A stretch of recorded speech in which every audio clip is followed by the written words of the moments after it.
अध्यक्ष महोदय, अभी 11:15 बज रहे थे तो मेरे पास कॉल आया कि प्रिंसिपल सर जी बोल रहे हैं। मैंने बोला हाँ। तो उन्होंने बोला कि आपका आज भाषण है। ये भाषण है? क्या भाषण है? मेरे पास क्योंकि पहले तो सूचना नहीं थी। रजिस्टर किया होगा 3 महीने हुए उसको टाइम को, तो लोग पता नहीं था कि आज भाषण है। तो भाषण का मेरा पूछा बिंदु क्या है? बोला कि इमरजेंसी। मैंने कहा ये इमरजेंसी है। क्या एकदम आपको जाना है, बोलना है, बता दिए क्या बोलना है, तो जैसा है चलो बोल देंगे। तो मेरे को सोचा कि भाई क्या बोलेंगे, सर है क्या स्थिति रही होगी कि एकदम ऐसे लाइट चली गई थी, ऐसी लाइट चली गई उस टाइम पे न्यूज आई दूसरे दिन आदरणीय हमारे इंदिरा गांधी जी ने भाषण दिया, बोलती है कि प्यारे देशवासियों, भाइयों और बहनों, राष्ट्रपति जी ने आपातकाल की घोषणा कर दी। क्या आपातकाल किसी को पता ही नहीं है। क्या आपातकाल है, क्या बोलना क्या है, इसको करना क्या है, किसी को पता ही नहीं। जैसे मैं एकदम निशब्द रह गया था करना क्या है, वैसे पूरा देश इतनी बड़ी आबादी भूल चुकी थी करना क्या है, करना क्या है, कुछ समझ में नहीं आया।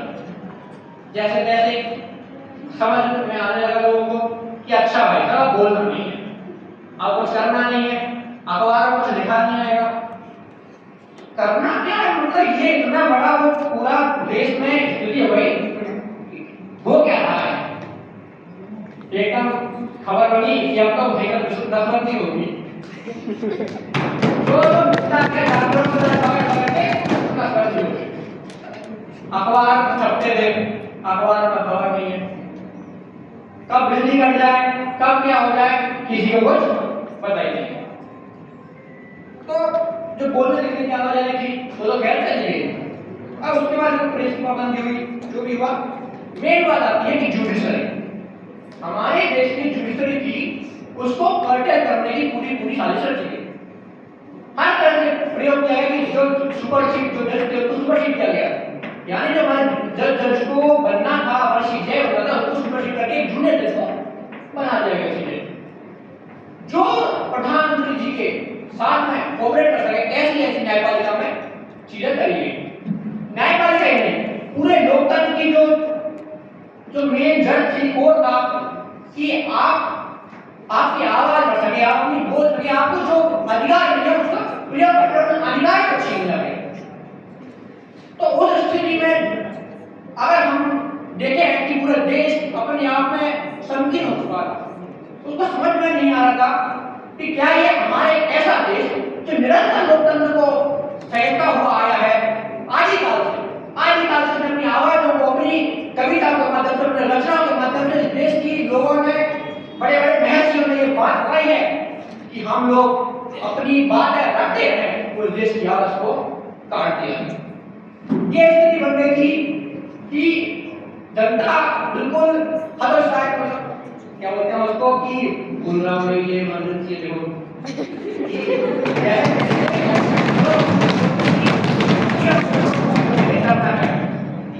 पूरा देश मतलब उलट पलट गया था। क्या फिर लोगों ने विरोध शुरू हुआ।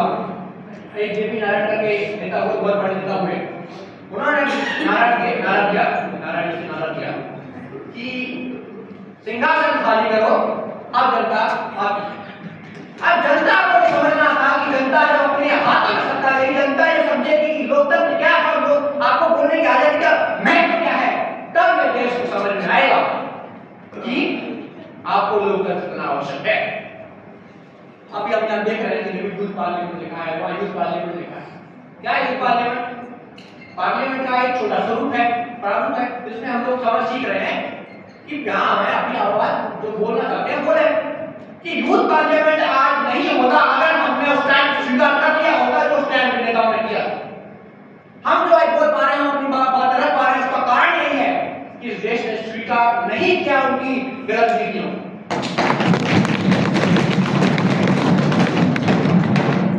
अभी सर ने बहुत बढ़िया स्टोरी सुनाई थी कि अटल जी की मेरठ गए हुए थे तो बोल नहीं पाए, उनको बोला कि आप जो रट के आए हैं तो आप इसलिए भूल रहे हैं। ये स्थिति पिछली बार मेरी हुई थी, मैं आया था, रट के आया था, नहीं बोल पाया। अभी जैसे समय मिला दो बोल रहे हैं। तो अब इससे क्या होता है, क्या सीख मिलती है हमको कि आपकी गलतियां होती हैं, जैसा होता है आप उससे सीखिए। तो जो इमरजेंसी बात ये आ रही है कि आप हमारी हम लोग गलती होती है कि हमें दोबारा वो गलती दोहराने का मौका ना मिले। आज किसी की आवाज को दबाया जाता है, सरकार किसी की हो, बेटी कांग्रेस की, भाजपा की, आज की हो, किसी की हो। मुख्य बात ये आती है कि जब आपकी किसी की आवाज दबाई जाए, चाहे किसी नेता की, किसी की, पत्रकार की, तो हमें आवाज उठानी पड़ेगी। हमें अपनी बात को इस तरह रखना पड़ेगा, हमें उनका साथ देना पड़ेगा। अगर हम सोचे कोई विरोध कर रहा है, चलिए इसको सरकार मारना चाहिए, मान ले, इसको दबा दे, तो ऐसे काम नहीं चलेगा। मैं अपनी बात को साफ करना चाहूंगा कुछ डेडलाइन से बाहर निकल साहब की लगेगी आग तो आएंगे कई दर्जन में। यहाँ से हमारा